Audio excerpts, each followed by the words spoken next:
Before he died, Niles Calder programmed his nanomachines to replicate themselves at a fantastic rate, spread out across the globe, and engineer some kind of planetary catastrophe curve.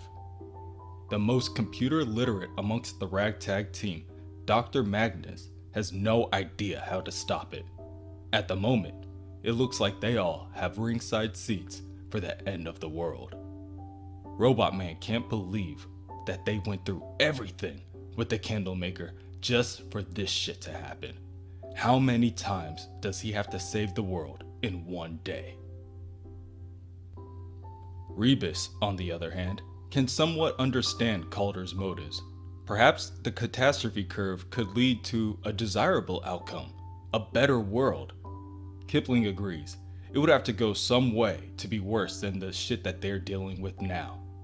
Maybe so, Cliff counters, but people should be allowed to choose what happens to them. Since no one else will step up, Cliff decides that he will have to come up with a plan on his own. He explains that his brain was previously destroyed, and the chief downloaded his entire consciousness on a disk. He has already spent time in the data matrix, so it shouldn't be a problem for him to go back. If Cliff can get into the matrix, he can override the catastrophe program and force the nanobots to destroy themselves. The others tell Cliff that this is too dangerous of an option, but his mind is already made up. Dr. Magnus lets out a sigh in agreement and enters Cliff's consciousness disk into the machine. Rebus takes this opportunity to check on Kipling. There is no logical explanation on how the man is still alive at this point. But, as Kipling puts it, it's thanks to magic. That and his overwhelming desire for booze. Cliff walks through a world of wonder, shapes and colors, seemingly morphing together to assist Cliff's own comprehension. A spiral staircase emerges. It defies gravity as it takes Cliff to a door, and a guardian. "Halt," says the guardian. "Stay where you are." Cliff looks to where the voice projected from and sees that it's the head of Dr. Calder, placed on a welcome mat, with a potted plant placed atop of it.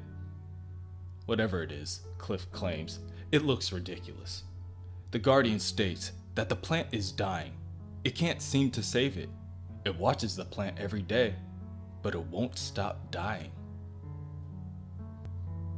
The guardian doesn't know how Cliff got in, but he cannot go any further. At the moment, Cliff is no more than information, and information can be erased. Besides, he tries to rationalize, when the nanomachines embark to fulfill their programming, Cliff is the first one who is scheduled to be changed. The nanobots were first programmed to build Cliff a new human body, with a human brain that he can load his consciousness in, back into a human nervous system. Call it the chief's gift to him. Cliff always was Calder's favorite. Cliff stands silent for a moment before making up his mind. "Forget it," he tells the guardian before he lunges into the abyss. He is terrified. He remembers the last time. Beyond the door is a seething chaos of incoherent signals. The abyss. Nothing can pass through without being broken down, disintegrated. The noise, the silence, a blizzard of nothing blowing all throughout, scouring through his consciousness. Everything begins to be wiped away like chalk on a blackboard. Names, faces, places, all erasing themselves, erasing him. Cliff's mind breaks into fragments before being charred away. Black in the roaring storm. No sound. Nothing left. Nothing left but some long convalescent afternoon. Boyhood summer. Sun through the window. The saddest and most perfect day. He's going outside, and he sees the leaves flickering. There's just leaves left flickering in the sun, making shadows on the ground like scattered holes meant for puzzle pieces, just waiting to be filled in. The Doom Patrol huddles around Calder's computer, eagerly waiting for some sort of sign of victory. It will work, Rebus assures the team. They have left the realm of science and entered the arena of faith. Cliff's plan will work because they believe it will work. Yes, Dorothy agrees. She believes it. Suddenly, the screen illuminates with block letters reading, "Program terminated." The Doom Patrol cheer in victory, and Kipling states that this is cause for a toast. Drinks all around then. Later, much later, Jane's psychiatrist tells Cliff that he certainly went through an interesting experience. The state of being that Cliff entered inside the computer must have been very similar to what the Buddhists call samadhi. Many people devote their lives to achieving such a state. Cliff should feel privileged. Sure, Cliff pouts. He must be the luckiest guy in the world. Cliff chooses to confide in the doctor and tells her that he doesn't feel anything anymore. He used to be so angry, so frustrated, and now he just feels lost with no way home, like he's dead but still walking around. The doctor tells Cliff that she was able to make contact with his brother and advises that he pay him a visit. But Cliff denies. He states that he still has a couple more things to do before he goes to sleep. The doctor already knows. He means Kay Chalice, Crazy Jane. She reminds him that it's been months. Perhaps it's time for Cliff to come to terms that Jane may just be dead. But Cliff can't shake it. He knows she's out there. The Candlemaker sent her to hell. He just doesn't know where hell is. But even if he did find her, after all the things Jane did in Metropolis, they would just take her straight to jail. It's hopeless. Yes, the doctor agrees. So he should stop with all the self-imposed suffering. She asks, what exactly does Cliff want out of all this? And Cliff shouts back blankly, he just wants to save Jane. He wants to save everyone. Cliff begins to climb the staircase to make his way to Jane's old room, and the doctor stops him to ask why he feels the need to save everyone. Perhaps he is just hoping that one day someone will care enough to save him. Every man, woman, and child on the planet owes their life to Cliff. And yet, he has lost his friends and been betrayed by the man he trusted most. Which begs the question, how must it feel to save a world that one truly doesn't believe is worth saving? Cliff sits alone in Jane's old room, with only the dim illumination of a nearby lamp to keep him company. Hours pass, and he does not move an inch. Eventually, Rebus joins Cliff, telling him that it's time to go. Danny the Street has something it wants to tell Cliff. Away from there. Confused, Cliff stumbles to his feet and asks Rebus exactly where are they going? And for that matter, is Dorothy joining them? Rebus shakes his head and tells Cliff that Dorothy will not be coming. She decided that she is going to stay. Still confused, Cliff decides that it will be for the best to just follow Larry. And when he opens the door, he sees it. Danny the Street has returned. And as he would like to put it, it would take a whole lot more than the Candlemaker to shut him up. Old queens like Danny are built tough as nails. Danny apologizes for taking so long to return. Cliff must have been sick to his stomach, being cramped in that dank old ward. Anyway, Danny wanted to make sure that Cliff would be there for the big event. But first, Danny wants to tell Cliff the story about how little old Danny got started. He tells Cliff to stop him if he's already heard this story before. But once upon a time, there was a world very much similar to the world that they are in now. A world where everything was marvelous, frightening, or strange. A world where everything was alive and significant.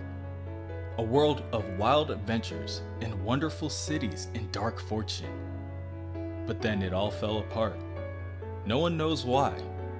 Maybe it caught the sickness of the real world. Maybe the real world forgot that it and Wonderland were the same place, if only you could envision it properly. The world of dreams and heart's desires. Some people caught glimpses of it and tried to bring back what they saw. They called it Oz, Wonderland, Neverland, Slumberland, and they were all right, but only partly. Nothing left of it but him, Danny the Street, traveling the earth as a reminder of what had been and what could be again. It would seem like a sad end to the story. Danny knows. But don't worry. Danny wouldn't let everyone go without a happy ending, would he? As Cliff reads the last letters written by Danny, something around him begins to change. Buildings move apart. New streets extend. Danny's chimneys sigh clouds of mauve smoke as he begins to stretch in every direction. Dusty libraries with shelves full of wonderful books emerge. Weird shops that never close, bridges and houses and parks and cinemas showing unearthly films. The real world shuffles aside to make way for cobblestone alleys and lamp-lit stairways. Cathedrals and towers rise up from the dark. Roosting gargoyles gaze over the spinning carousels of mysterious fun fairs. Rattling trains shuttle through haunted subway stations. Sky ablaze with ghostly fireworks and swirling music. All the bells of all the churches chime wildly. Silver and iron bells echoing throughout the night. Coastlines fold and extend into stormy storybook seas. Beams of a dream lighthouse sweeping through the magical night. 1,000 champagne corks pop. Colored balloons rise in the air, thousands like exotic birds.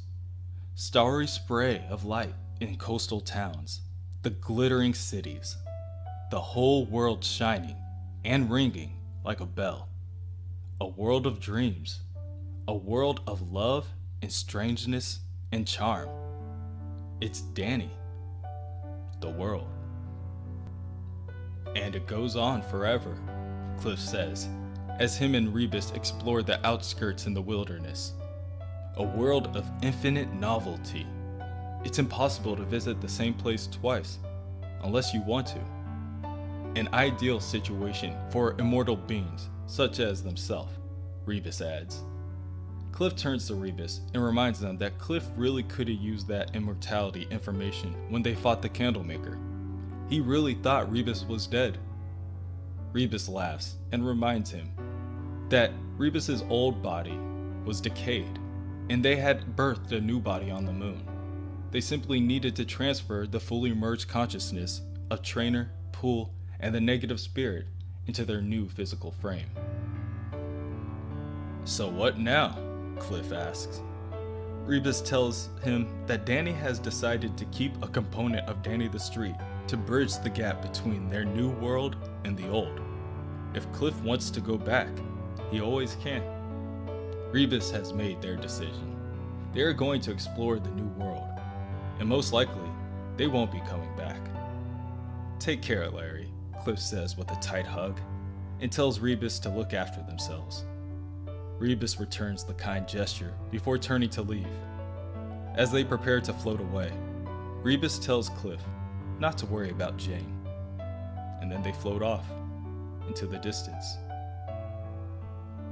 Elsewhere, Dorothy stands on the side of the road in her brown coat, attempting to hitchhike. Numerous cars pass her by, some at speeds too dangerous to mention. However, this does not dampen the child's spirit, because Dorothy has made a new friend, a balloon with a smile on it. It motions to Dorothy to unravel it, and once she does, she knows where they must go.